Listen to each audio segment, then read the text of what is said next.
Despite not having a playable demo, one of the most interesting games at PC Gamer Weekender was Seed. This simulation MMO aims to give players the tools to do pretty much whatever they want. Utilizing the power of Spatial OS, this game is far from its release. Nonetheless, Klang games have some ambitious goals that are definitely worth reading about. The opportunity to chat with Mind-Boggling, the CEO and co-founder of Klang Games. Read on to find out exactly what Seed is, how Klang Games are planning to support a large number of players online, and what kinds of interactions we can expect in the game. Can I get you to introduce yourself and tell us a bit about your game, please? I'm Mind-Boggling and I'm the CEO/co-founder of Klang Games. What is Seed? I can see it and it looks cool, but like, what is it? Related Automaton CEO talks Mavericks, Proving Grounds. Plans to launch on consoles too as soon as possible. It's an MMO. That's a really weird area we are working on, a simulation-based MMO. Simulation games aren't usually MMOs, there haven't been any so far. Basically, each player controls like a family, they collaborate to build these communities. Each member of your family has an AI that tries to drive them towards their needs, for example, sleeping, eating, socializing, comfort and those sorts of things. It's based on the improbable backend, Spatial OS. That OS allows us to have it on the same planet. Until then, you can use those characters to wage war, trade or go gather resources out in the wilderness and such. Seed looks more like The Sims than an MMO. How many players will it be able to support? We are still testing the scalability, but we've been quite successful in running hundreds of characters in a very small area.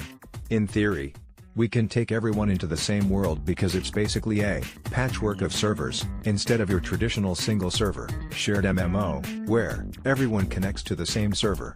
These have a very obvious limit, because a server can only handle so many players, but when you patch them together you can pretty much go as far as the cloud. In theory, we could have everyone on the same server, but we are yet to test that. This seems like the next generation of games. Is that what you are going for? Yeah. We started imagining this game probably 10 years ago. That was when Otter Magnuson, the co-founder, was at CCP, and for us, the kind of the emergent MMO space is the future of games. We started thinking, what would be the truly ultimate form of that? There's a number of issues with MMOs that keep popping up, the classic veteran versus newcomers, trying to build an online community where 90% players are offline most of the time, where the server becomes a ghost town.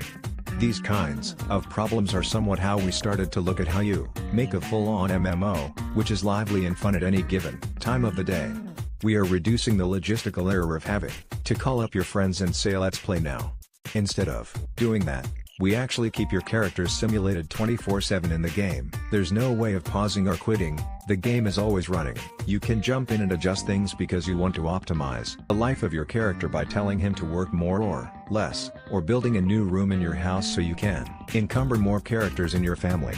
This means that when you come in, let's say we are 10 friends building a town together, they are all going to be there, whether or not they are actually sitting at the computer. We plan on doing a mobile app as well, which allows you to chat to your friends on the go. So even though they aren't actually playing, you can still communicate with them through the game and warn them about someone attacking or stuff like that. What kind of price point are you considering for Seed? Surely it cannot be free? We are definitely trying to find ways to monetize Seed that won't affect the economy, at least at the front end. What's tricky is that we are running simulated characters 24/7, which means we have to somehow pay for it. Initially, we thought, maybe we could charge per character, so you actually pay for a new character. That could be a bit brutal because they could get killed when you aren't even there, but we are still trying to come up with ways to monetize softly in a way that doesn't allow for the biggest wallet to ruin the fun for everyone else. Maybe there's a way of community-driven monetization which kind of relies on somebody supporting the entire community. But yeah, it's very early on when it comes to monetization. How early on is early on? What kind of time frame are we looking at for release here, like 2020? No comment. This looks really high-tech, the concept hasn't been done before. Is it somewhat worrying to be the pioneer of that? Not at all. Man. Laughs. Yeah, of course. That's why we give ourselves a lot of leverage when it comes the time it takes to develop this beast. We don't think this is going to be an easy task. There's going to be a lot of challenges ahead, but that's in our nature. Like I said earlier, our two co-founders are from EVE Online, which is a unique game as well. What do you expect people to do in Seed? Do you expect people to foster communities, or do you expect warfare all the time? I've thought about that a lot. My theory is that players will start very brutally. It'll be a slaughterhouse. They will try to conquer quickly and rapidly in the beginning. Out of that chaos, more sophistication will arrive. Someone will build a really sophisticated society which has better defenses, more people